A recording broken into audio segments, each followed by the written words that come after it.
Hello, friends. Welcome to Creative Medicine.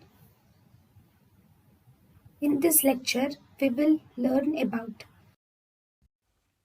Advertisement. A doctor can advertise at the start of the practice or change of the practice or end of the practice or interruption of the practice. Only this advertisement should be with respect to address and time. A doctor can write articles to press about public health and awareness.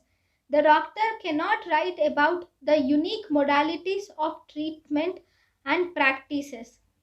Name on and board Name of the board of the hospital should contain only name, qualification and registration number.